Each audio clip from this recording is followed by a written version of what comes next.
বিরতিতে যাওয়ার আগে আমি বলেছিলাম যে মেদিনীপুর পর চলে যাব জঙ্গলমহলে। এই মুহূর্তে জঙ্গলমহলের বাঁকুড়া, ঝাড়গ্রাম, পুরুলিয়ায় আমাদের প্রতিনিধিরা রয়েছেন। প্রিয়ব্রত রয়েছেন বা ভেঙ্কটেশ্বর রয়েছেন বাঁকুড়া থেকে, বিষ্ণুপুর থেকে। প্রিয়ব্রত, বাঁকুড়ার কি অবস্থা, কি হতে চলেছে কাল? সবকিছু ঠিকঠাক আছে? দেখো, আগামীকাল নির্বাচন হতে চলেছে এবং 13 জন প্রার্থী এই নির্বাচনে প্রতিদ্বন্দ্বিতা করছেন। যেমনভাবে বিজেপি রয়েছে, তৃণমূল রয়েছে, সিপিএম রয়েছে, তার পাশাপাশি কিন্তু কুর্মী সম্প্রদায়ের প্রার্থী দিয়েছে। কিন্তু কুর্মী সম্প্রদায়ের ভোট অংশ খুবই কম, 3 থেকে 4% ভোট অংশ রয়েছে। এবং বাঁকুড়া জেলার যেটা ডিসাইডিং ফ্যাক্টর সেটা কিন্তু হচ্ছে জঙ্গলমহলের ভোট। জঙ্গলমহল যার, বাঁকুড়া তার, এমনটা কথা শোনা যায়। এর পাশাপাশি যে অংশটা রয়েছে বাঁকুড়া ছাতনা শালতোড়া বিস্তীর্ণ অংশ, সেই অংশে কিন্তু দেখা গেছে যে এসসি ভোট বা এসসি ভোটের কিন্তু একটা ফ্যাক্টর তৈরি করে। সেই ভোট কোন দিকে পড়বে সেটাই কিন্তু ডিসাইডিং ফ্যাক্টর হবে। যেমনভাবে প্রচার করেছেন বিজেপির পক্ষ থেকে, প্রধানমন্ত্রী এসছেন, এর পাশাপাশি স্বরাষ্ট্রমন্ত্রী রোড শো করেছেন, তেমনভাবেই কিন্তু মুখ্যমন্ত্রী মমতা বন্দ্যোপাধ্যায় একাধিক সভা করেছেন, অভিষেক বন্দ্যোপাধ্যায় সভা করেছেন। দুই প্রার্থীর হয়েই কিন্তু হেভিওয়েটরা প্রচার করেছেন বাঁকুড়াতে। এবং তারপরও বাঁকুড়া জেলার যে অংশ, সেই অংশ কিন্তু অনেকবারই দেখা গেছে, ভোটের বেশ কিছুদিন আগে থেকেই দেখা গেছে যে বিক্ষুব্ধদের একটা অংশ বিজেপির পক্ষ থেকে, যেমনভাবে যে প্রার্থী হয়েছেন সুভাষ সরকার, সেই বিজেপি প্রার্থীকে তালাবন্ধ করেছেন, কালি লেপে দেওয়া হয়েছে, বারবার ধরে বিক্ষোভ দেখানো হয়েছে।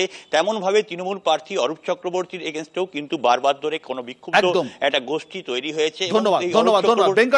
ভেঙ্কটেশ্বর, বিষ্ণুপুর কি হতে চলেছে? বিষ্ণুপুর।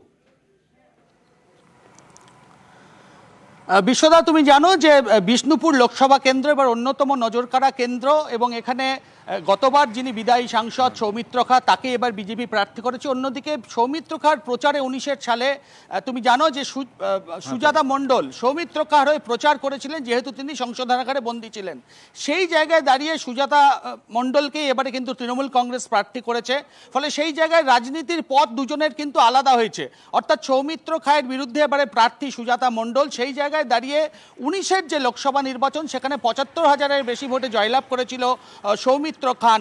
সেই জায়গায় দাঁড়িয়ে 21-এ যদি তুমি বিধানসভা নির্বাচনের ফল দেখো, অনেক বুথ রয়েছে সেখানে তৃণমূল কংগ্রেস তারা কিন্তু পুনরুদ্ধার করতে পেরেছিল। অর্থাৎ 2024-এ বিজেপি কতটা ড্যামেজ কন্ট্রোল করতে পারে সেদিকে যেমন রাজনৈতিক দলের নজর। ধন্যবাদ ভেঙ্কটেশ্বর। বুঝতে পারছি বিষ্ণুপুরের চিত্র, আমি বুঝতে পারছি। আমি বাঁকুড়ার গোটা চিত্রটা একবার দেখবো। বাঁকুড়া জেলায় 2019-এর লোকসভা ভোটে দুটোতেই পদ্ম ফুটেছিল। বাঁকুড়া এবং বিষ্ণুপুর সুভাষ সরকার এবং সৌমিত্র খান জয়ী হয়েছিলেন। এবার এখানে ফ্যাক্টর কি আছে?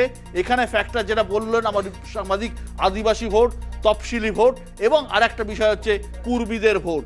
এবং বিজেপির বিরুদ্ধে যেমন সুভাষ সরকারকে তালাবন্ধ করে রাখা হয়েছিল সে অভিযোগ রয়েছে, একই সঙ্গে অরূপ চক্রবর্তীর বিরুদ্ধেও একটা বড় অংশ কিন্তু রয়েছে তৃণমূলের অন্দরে। জগন্নাথ চট্টোপাধ্যায় দুটি কেন্দ্র বিজেপি জিতেছিল এর আগের বারে, বাঁকুড়া এবং বিষ্ণুপুর। এখানে একটা বড় ফ্যাক্টর হচ্ছে তফসিলি ভোট, আদিবাসী ভোট, বিজেপির আভ্যন্তরীণ কলহ এবং কুর্মী সমাজের ভোট। ঠিকই বলেছেন যে তপশিলি মানুষ, বিশেষ করে জঙ্গলমহলের মানুষ, কার্যত মিছিল মিটিংয়ে খালি গায়ে খালি পায়ে আমাদের যাদের দেখি, মূলত যারা একসময় গরিব মানুষের যে রাজনীতির থেকে উঠে আসা যে ভোট, আপনারা বিশ্লেষকরা যাদেরকে বলেন যে রামের ভোট, বামের ভোট, তার রামে কনভার্ট ওই চত্বরে ব্যাপকভাবে হয়েছিল এবং তার বহিঃপ্রকাশ আমরা 19-এর নির্বাচনে দেখেছি। ওই চত্বরে আমাদের 21-এ অনেকগুলি বিধায়ক জিতে এসেছেন। এবারেও আমরা বাঁকুড়া এবং বিষ্ণুপুর দুটি আসনই জিতছি। তার কারণ এসসি সম্প্রদায়ের ভোটে কোনো ভাঙন নেই। আমাদের যে অভ্যন্তরীণ যে সমীক্ষা চলছে প্রতিটি কেন্দ্র ধরে ধরে, এসসি ভোটারদের কোনো কিচ্ছু, একেবারে তার মধ্যে কোনো ভাঙন নেই। শত চেষ্টা করার পরেতেও কোনো ভাঙন নেই। তপশিলি বন্ধু পেনশনেরও কোনো প্রভাব নেই। আমি একদম আরও স্পেসিফিকভাবে আপনাকে বলছি যে পেনশন কিন্তু 1000 টাকার আগে চালু হয়েছে, লক্ষ্মীর ভাণ্ডারের আগে। তারপরেও আমরা 21-এর বিধানসভায় এতগুলি আসন পেয়েছি। এবং প্রার্থী নিয়ে যে কথা বলছেন, মোদিজির ভোটে প্রার্থী নিয়ে, প্রার্থী কোনো নেই, প্রত্যেকটি কেন্দ্রেই মোদিজিকে দেখে, পদ্মফুলকে দেখে মানুষ ভোট দেয়।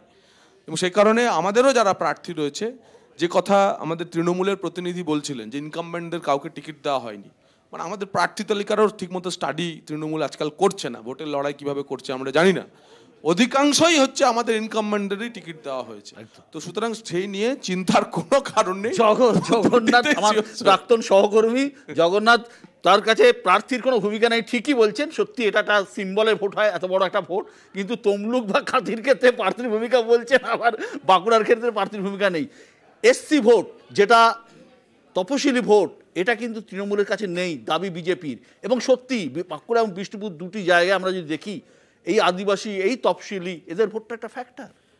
বিশ্বদা, বিষয়টা হচ্ছে যে এই প্রান্তিক মানুষগুলোকে বিজেপি একবার ভুল বোঝাতে পেরেছিল, সেটা আমরা মেনে নিয়েছি তার জন্য।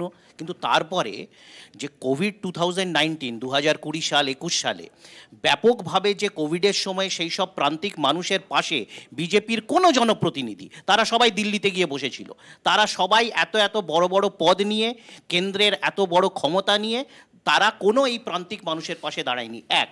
দুই হচ্ছে যে এই যে বিজেপির নতুন ন্যারেটিভ, এই যে 400 বা 370, তার দরুন সারা ভারতের মতো বাংলার যারা তপশিলি মানুষ, এসসি এসটি ওবিসি, তারা বুঝে গেছে যে বিজেপি সংবিধান পাল্টাতে চায়। বিজেপি এই রিজার্ভেশন, এই যে সংরক্ষণ আছে সংবিধানে এই পিছিয়ে পড়া মানুষদের জন্য, এটাকে বিজেপি পাল্টাতে চায়। বিজেপির নেতারা সরাসরি বিভিন্ন সময় বিভিন্ন জায়গায় এটা বলেছে। তো এই সব মানুষরা আজকে সন্দিহান যে বিজেপি যা যা বলছে তাই যদি তারা ক্ষমতা পেয়ে যায়, তারা সেগুলো বাস্তবায়ন করবে। এবং তার উল্টো আমাদের সরকার, আমাদের দল যা যা আমরা প্রতিশ্রুতি দিয়েছিলাম সেগুলো পালন করেছি। শুধু মানে তপশিলি মানুষদের লক্ষ্মীর ভাণ্ডারের রাশি একটু বেশি আছে, তারপরে যে কোভিডের সময় সেখানকার প্রান্তিক মানুষদের সর্বশক্তি দিয়ে রাজ্য সরকার এবং দলের পক্ষ থেকে দাঁড়ানো হয়েছে। এবং সর্বোপরি বলে রাখি যে এই যে প্রচারের সময়, যে প্রচারে নেত্রীর যে রোড শোগুলোতে যে মানুষের ঢল, এবং অভিষেক বন্দ্যোপাধ্যায়ের সভাতে যে মানুষের ঢল, যার দরুন আমি তো বাঁকুড়া জেলা ছেড়ে বলছিলাম, বাঁকুড়া, মেদিনীপুর, এইসব জেলাতে যেভাবে মানুষ নেমেছে, আজকে অভিষেক বন্দ্যোপাধ্যায়ের সভাতে মানুষের বিজেপির লোকেরা গেছিল বলে নন্দীগ্রামকে গন্ডগোল পাকাতে হলো, নন্দীগ্রামে একটা ভুল বিষয়কে নিয়ে গন্ডগোল পাকাতে হলো। এটা তো মানুষ দেখছে। বিমানবাবু, এই যে ডিমান্ড করছেন যে এসসি ভোট নিয়ে, এসটি ভোট নিয়ে যে টানাটানি চলছে বোথ সাইডে, বামেরা কোন জায়গায় রয়েছে? দেখুন, আপনি যদি ওবিসির জাজমেন্টটা দেখেন কি হয়েছে, প্রথম কথা হচ্ছে যে আরএসএস এর তো এ টিম বিজেপি, বি টিম অনেকগুলো আছে, 1, 2, 3, ওয়েস্ট বেঙ্গলে একটা, বিভিন্ন জায়গায় আছে। এ টিমের আরএসএস কী করেছে? আরএসএস বলেছে রঙ্গনাথন মিশ্র কমিটির যে রিপোর্ট অনুযায়ী বুদ্ধদেব ভট্টাচার্যের সরকার যে সংরক্ষণ করেছিল, যে পিছিয়ে পড়া মানুষ আমাদের দেশে, শুধু সাচার কমিশনের পরে না, তারপরে রঙ্গনাথ মিশ্র, সাচার কমিটির রিপোর্টের পরে এই কমিটি বলে যে কত পার্সেন্টেজ, 10% যে মাইনরিটি সেকশন আছে তাদের মধ্যে যারা পিছিয়ে পড়া, কারণ সাচার কমিটি দেখায় এই ভোটে কি নিশ্চয়ই পড়বে, বুঝবে যে লেফট ফ্রন্ট যে জিনিস করেছিল। শুধু মমতা ব্যানার্জির একটা বড় ভুল কি, যেটা বারবার হাইকোর্ট বলছে, যে কমিশন, যে ওবিসি যে কমিশন, সে যেভাবে এই পিছিয়ে পড়া মানুষ তারা ইকোনমিক্যালি, সোশ্যালি এবং এডুকেশনালি সেটা ঠিক করবে, সেটা রাজ্য সরকার হাতে নিয়ে নিল, সেইটাকেই খারেজ করেছে। আর কোর্টে কে গেছে? আরএসএস। বিজেপি বলতে পারবে বুকে হাত দিয়ে যে এই ওবিসিদের রক্ষা করবে? কারণ আরএসএস তো চায় না যে এই সম্প্রদায়ের মানুষ, যারা ভারতবর্ষের সবচেয়ে পিছিয়ে পড়া মানুষ, তারা ওবিসি ক্যাটাগরিতে থাকুক। কোন মুখে তারা ভোট চাইবে? একটা প্রভাব তো পড়বে, কারণ হচ্ছে ওবিসি যারা, তাদের মধ্যে অনেকেই মুসলিম সম্প্রদায়ের মানুষ আছে এখানে। কিন্তু আমি একটাই খালি বলছি, ওই অঞ্চলে কিন্তু জনবৈচিত্র্য, এথনিক ডাইভার্সিটি, সেখানে কিন্তু কর্মী ভোট, যদিও বললো 4%, কর্মীদের সঙ্গে কিন্তু শাসক দলের তৃণমূলের একটা সম্পর্ক খারাপ হয়েছিল, সেই সম্পর্কটা আবার অনেকটা রিভাইভড হয়েছে। এটা কিন্তু ঝাড়গ্রামে তার প্রভাব পড়বে, এটা কিন্তু অন্যান্য জায়গায়ও তার প্রভাব পড়বে। সুমন, বাঁকুড়া বিষ্ণুপুরে অ্যাডভান্টেজ বিজেপি, এবং আমি বিজেপি প্রতিনিধির বক্তব্যের একটা পোর্শন মেনে অন্য পোর্শনটা বলি। বিষ্ণুপুরে কিন্তু এমন একজন প্রার্থী যার সব দলের হয়ে জনপ্রতিনিধি হওয়ার রেকর্ড আছে এবং সব দলের যুব সংগঠনের সভাপতি হওয়ার রেকর্ড আছে। আপনি সৌমিত্র খানকে পছন্দ করতে পারেন, অপছন্দ করতে পারেন, কিন্তু ইলেকশন পলিটিক্সে তার একটা অদ্ভুত রেকর্ড। ফলে বিষ্ণুপুরে সৌমিত্র খান ইজ এ ফ্যাক্টর। আর আমার মনে হয় যে যেটা জগন্নাথ বললেন তার একটা ভিত্তি আছে। যদি 2021-এ কেউ দেখে, গোটা রাজ্যের মহিলা ভোট তৃণমূলের দিকে ছিল বা আরও স্পেসিফিক্যালি মমতা বন্দ্যোপাধ্যায়ের দিকে ছিল, কিন্তু এসসি এসটি মহিলা ভোটের 53% বিজেপি কমান্ড করেছিল। ফলে এসসি এসটি মহিলা ভোট কিন্তু বিজেপির দিকে সরতে শুরু করেছিল। আর আমি বারবার বলি যে বামেরা তবে সামাজিক ন্যায়ের কথা বলবে যেদিনকে দক্ষিণ কলকাতায় সায়রা শাহ আলিমের জায়গায় দেবলীনা হেমব্রমকে দাঁড় করাবে। আগে দাঁড় করাক, তারপর আমি মেনে নেব যে দক্ষিণ কলকাতায় দেবলীনা হেমব্রম বা রামচন্দ্র ডোম দাঁড়াবে। আমার খারাপ লাগছে উনি সোনামণি টুডি তো দাঁড়িয়েছেন, তার বক্তব্য শুনেছেন। আমার মনে হয় উনি এমন একটা পক্ষপাতিত্ব করছেন। দক্ষিণ কলকাতায় যেহেতু একটা বিরাট প্রভাব ফেলেছে, চিন্তিত হয়ে পড়েছেন উনি যাকে রিপ্রেজেন্ট করছেন। আমি আসছি ঝাড়গ্রাম এবং পুরুলিয়া।